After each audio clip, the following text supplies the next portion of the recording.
It's 6 a.m. and my alarm clock blares into the stillness of my dark room. My hand fumbles to silence it, but the noise feels louder than ever. Not because of the sound itself, but because of what it represents. The weight of the day ahead rushes in like a tidal wave. Morning classes, evening study sessions, and the endless treadmill of schedules and expectations. I feel all it pressing down before I even step out of bed. And yet, I don't. I stay there, suspended in the haze of exhaustion, wishing for 5 more minutes of peace that turns into 5 more hours. This is cognitive dissonance, wrapped in the reality of being a woman in her 20s. It's the clash between what I should be doing, attending that 7 a.m. lecture, revising for exams, being the ideal medical student, showing up on time, and what I feel I can actually do.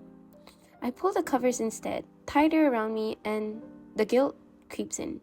My mind reminds me of everything I've sacrificed to get here. The long hours, the parental pride, the dreams I've carried since childhood. How dare I skip class? Yet my body begs for rest. My mind yearns for the quiet. The dissonance is deafening. There's a phrase I often hear. This is just life. Early mornings, late nights, and back-to-back schedules. This is what being in your 20s is supposed to look like, they say. You study hard, find a job, stay fit, eat well, make time for friends, take care of your skin, manage your health as well, and somehow, maintain your sanity at the same time. Add the hormonal roller coaster of menstrual cycles to the mix, and it feels like a recipe for constant chaos. And yet, I can't help but wonder, is this really how I want to spend the rest of my life? The routines, the pressure, the endless pursuit of being good enough. Good enough as a daughter, a student, and a woman. Have I chosen this path for myself? Or have I been shaped by the expectation of others? My parents who sacrificed so much and wanted so deeply for me to succeed. Society, which expects me to work hard and glow while doing it. My inner critic, who never seems to let me breathe. Take health, for example. I'm told to eat 3 balanced meals, sleep 8 hours, and exercise daily.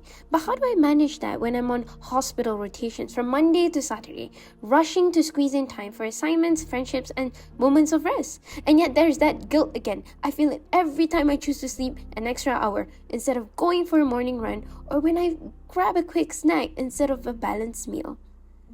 The dissonance hits me hardest when I skip class, when I let exhaustion win, even though I know I should show up. Some days the battles feel unbearable. I want to cry, scream, throw my planner across the room and ask the universe why it expects so much of me. But I don't. Instead, I get up, throw my hair up, put my hijab into a presentable style, and show up late to class, convincing myself that it's better than not going at all. And on days that I don't go, I sit with the weight of my decisions, caught in a storm of regret and defiance. I think of the societal script we're given as young women. Work hard, but not so hard that you lose your femininity. Be independent, but don't forget to make time for others. Prioritize self-care, but don't be selfish. These contradictions play out daily in my life, especially as a medical student. I want to make my parents proud, to prove to myself that I can succeed in this demanding field. But I also want to curl up on my bed, maybe bake something sweet, and let the world pause for a moment. The tension is a constant tug of war between ambition and authenticity. And then there's that glow-up culture, that ever-elusive pressure to look good while you're doing it all.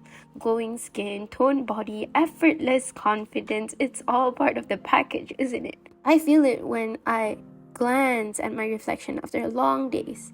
My eyes tired, my hair all messy after in the hijab, and my face devoid of makeup. There's a part of me that whispers, "You're not enough." But another part, quieter but stronger, reminds me that beauty isn't in perfection. It's in the resilience I carry every day. In the end, cognitive dissonance isn't just a mental clash. It's a mirror reflecting the complexity of my life as a woman in her 20s. It forces me to question the expectations I've internalized, to ask myself what I truly want versus what I've been taught to want. Do I want to push through exhaustion and meet every external standard of success, or do I want to redefine success on my own terms? Do I want to live a life dictated by guilt and fear, or do I want to embrace the messiness of being human? The answer isn't simple, and maybe it never will be. But as I sit here, caught between the guilt of not being the oh so perfect student and the desire for rest, I remind myself that growth comes from the tension. Cognitive dissonance isn't a sign of failure, it's a sign of reflection, of striving to live a life that feels meaningful. Maybe I won't have it all figured out today, or even tomorrow, or heck, even a year from now.